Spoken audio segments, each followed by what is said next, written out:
Сотни миллионов рублей ущерба, паводок после продолжительных дождей в Якутии в последние годы происходит с заметной частотой. Сегодня мы поговорим о паводке. Вы смотрите «Медиалогию». С вами Туяра Харитонова. Доброго времени суток. Более 108 миллионов рублей по сегодняшним подсчетам потребуется на устранение последствий наводнения в Чурапчинском районе Якутии, в результате которого было затоплено 57 домов. Напомним, 11 июля дамба водохранилища Серяхологос в селе Аджулун Чурапчинского улуса была прорвана из-за обильных ливневых дождей, которые продолжались несколько дней в верховьях реки Татта. К месту происшествия незамедлительно были направлены все необходимые силы. Местное население также включилось в борьбу со стихией. Временно исполняющий обязанности главы Якутии Егор Борисов лично ознакомился с ситуацией на месте. В результате были приняты оперативные решения, благодаря которым удалось урегулировать сброс воды до постепенного. Смотрите, что произошло. Я облетел сюда. Во-первых, земля, она очень впитана, она стала очень мягкой. Плотина на Серяхологос, она целая стоит. Абсолютно 100% целая.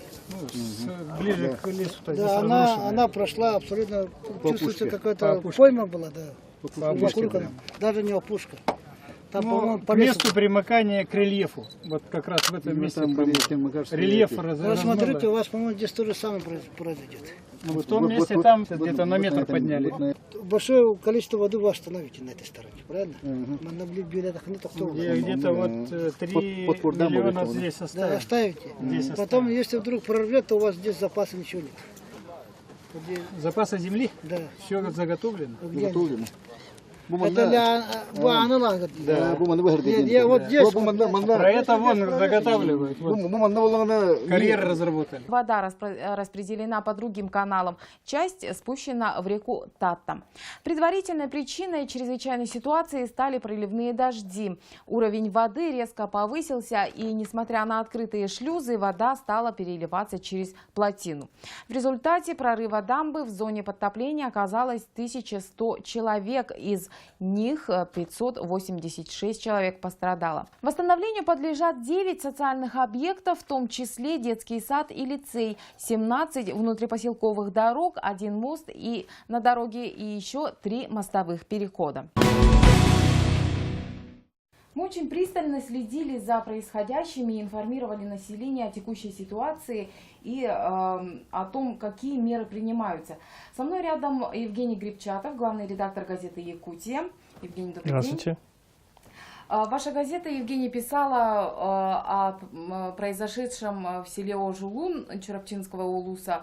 Вот я бы хотела попросить более подробно нам рассказать, в чем были причины, какие меры принимались, ну и в целом, как ситуация развивалась.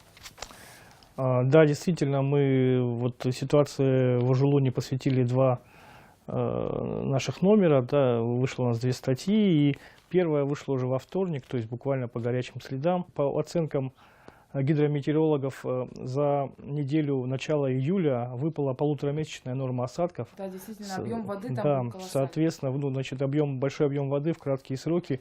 Водоем оказался переполнен, и более того, были заполнены водой вообще вся река Татта, значит, окружающие низменности, озера, да.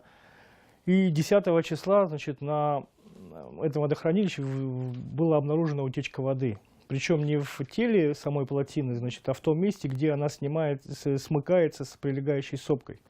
Как бы по предварительным прикидкам, в самой сопке произошло, значит, размыв ледяной линзы, как бы она осела, и вот в эту появившуюся пустоту, значит, пошла вода.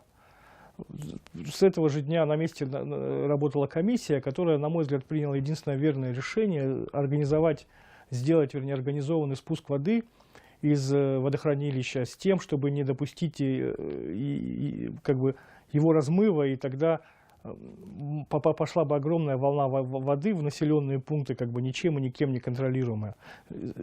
Контролируемый спуск решили сделать в реку Татта, поскольку все, как я уже сказал, близлежащие, значит, водоемы были переполнены водой, и спускать ее было просто некуда.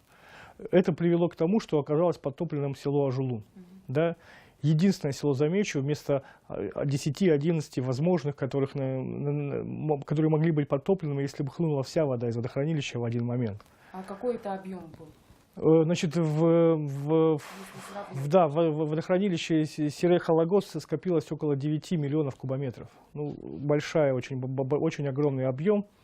Вот 10 числа начали спуск, и он был постепенный, да? Ну да, он был постепенный, как бы, конечно, понятно, что не все сразу. И вот с 11 июля началось подтопление Ажулуна. Вот я сегодня с удивлением прочел, значит, коллег, статью газету «Якутский вечерний», статья называется «Ажулун в воде», да, как будто в Ажулуне до сих пор вода, и там, значит, они пишут, что вот все было внезапно, вода в Ажулун пришла внезапно, дамбу прорвала. Ну, ничего на самом деле этого не было.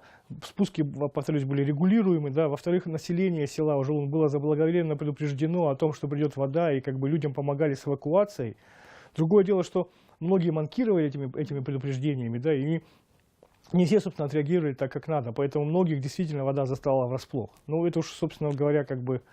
Да, так сложилась ситуация, человеческий фактор, да. Вот, значит, 11-го пришла в село, пошла вода, 12-го там был максимальный уровень, но уже 14 числа, как бы, да, уже 13 числа вода начала уходить, а уже 14 числа, судя по сводкам МЧС, как бы это официальный документ, да, это не чьи-то там слова, как бы воды в селе уже не было. Доля ответственности у них, какая на них накладывается? Ну, мне кажется, как бы тут муниципальные власти сделали все, что могли, насколько я знаю, как пострадал и дом самого главы, да, и он, насколько мог, как бы помогал. И, знаете, вот самое удивительное даже не в том, что вот затопило Ажулун и пошла вода, а в том, что как бы люди без паники, показательный тут другой пример, да, когда начала, значит, подтапливать дамбу у села Хатылы, да, там добровольно собралось порядка свыше 600 человек,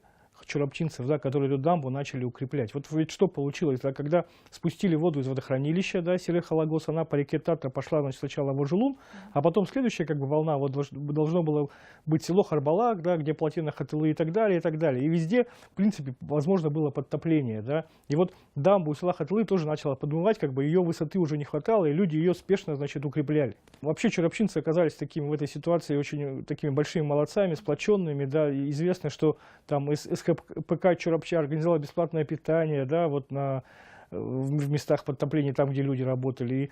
И сами они, значит, очень дружно, как бы, защищали свои собственные села от возможной угрозы. Дальнейшее подтопление, как бы, сел ниже по течению реки Тата возможно только при крайне негативных сопутствующих факторах, да, то есть там проливные дожди, что-то там еще такое невероятное. В принципе, можно сказать, что ситуация уже разрешилась. Вообще в таких случаях, да, паводок для нас, как бы, каждый год мы с этим сталкиваемся, да, в республике. Вот это вот страхование, опыт страхования имущества, своего подворья и так далее. Почему на это не идет население? Проблема, как мне кажется, в человеческой психике, да, нам как-то, мы обычно вспоминаем, как бы, когда, что говорится, петух уже клюнул, да, но с другой стороны, достаточно высокие ставки страхователей тоже, просто, может быть, у селян средств не хватает на то, чтобы застраховать свои, как правило, деревянные дома, да. Деревянные дома страхователи вообще не очень охотно страхуют и по гораздо более высоким ставкам, чем дома каменные, да. Так что, ну, тут надо искать какие-то компромиссы, может быть, я не знаю, помогать со страховкой за счет части бюджетных средств. К вам обращались сами читатели газеты? Допустим, как можно застраховать имущество, как мы будем возмещать, значит, ущерб, который нанесет? Безусловно, обращались, и я знаю, что, допустим, вот оценочная комиссия, да, как бы, в том числе и за счет правительства республики, люди приехали в Ажулун уже как только из него ушла вода, да, это было 13 числа, они сразу тут же начали подсчитывать ущерб, как бы составлять списки, там, рассчитывать компенсацию пострадавшим, то есть работа там ведется.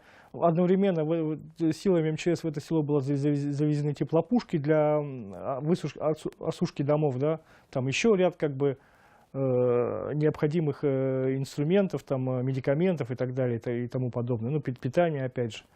То есть тут, мне кажется, что с чрезвычайной ситуацией правительство республики и муниципальные власти в том числе отработали на все 100%, на пределе возможного. Поэтому вот, что касается оценки прокуратуры, ну, Прокуратура, возможно, что-то усмотрела. Конечно, на мой взгляд, все было достаточно оперативно, разумно и по существу, по делу. Спасибо, Евгений. Я напоминаю, что мы беседовали сегодня с главным редактором газеты «Якутия» Евгением Гребчатовым. Между тем, дождевые паводки сделали свое дело и на дорогах. Предварительный ущерб дорожному хозяйству Якутии оценивается в более чем 300 миллионов рублей. Размытые наземные артерии планируется восстановить полностью к октябрю этого года. К работам в усиленном режиме привлечены все дорожные предприятия. Сложной остается ситуация в заречных районах Якутии, где в результате проливных дождей нарушено сообщение с более 20 населенными пунктами. Для обеспечения пассажирских перевозок используется водный транспорт и вертолеты. Учитывая, что из-за падения уровня воды в Амге значительную часть топливно-энергетических ресурсов, адресованных потребителям Амгенского улуса, удалось доставить только до Нижнего Бестяха, Мегино-Кангаласского улуса. Перед дорожниками поставлена задача к 1 сентября восстановить движение по автодороге Амга в полном объеме. В частности, в осенне-зимний период необходимо доставить 40 тысяч тонн угля. На сегодня это все. Держим пальчики, чтобы обстановка окончательно нормализовалась. Не забывайте читать все новости Якутии, все самое интересное, достоверную информацию из первых уст на страницах газет «Якутия» и «Саха-Сырья», а также на главном информационном портале республики esia.ru. Встречаемся через неделю. Пока!